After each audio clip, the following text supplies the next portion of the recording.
来看台北市的文山区，初六才发生一只比特犬跳出车坑，加上桥倒摆民众的事件。昨共一只比特犬搁伫大安区加人，外界是质疑讲动保处一直拢无对这主人处罚，昨午才推出2张罚单，嘛要来安置这只狗仔。市长周万安是要求动保处着爱针对饲比特犬的主人来加强安全的教育。台北市文山区第3月初6，才拄发生有比特犬跳出车窗共夹着伤的事件。无想到17天一只狗伫大安区，搁一摆发生跳窗仔门夹人的事件。动保处认为讲，这饲主已经无法度好好来管理这只狗仔，除了分别罚因5万和15万，而且甲这只狗仔没入。财政局已经开罚，最重是15万的，以及第一次裁罚就是20万，而且会将攻击性的犬只拨入。周万安表示讲，已经要求动保处一定爱对饲比特犬的饲主加强安全教育和安全措施。不过传出有民代去敲这个案件，才造成台北市动保处反应是慢一步，过真侪天才有裁罚的动作。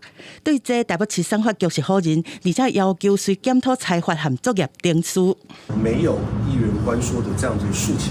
但是，确实在第一次的事件发生之后，到10天、11天，动保处的裁罚都还没有出来，这样子的情形，我昨天也立即要求动保处即刻检讨相关的裁罚的这样子的程序。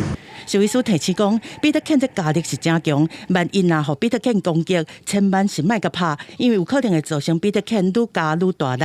建议利用手机这物件来转移伊的注意力，再甲因的嘴口开。比特犬它们咬合力非常的强，它其实是一般狗的好几倍的咬合力。越打它或是越踢它的话，它其实会咬得越用力，越怕它的猎物跑掉。那像树枝这样的话，你直接塞到它嘴巴跟你咬合的那个中间的地方，尽量把它敲开来。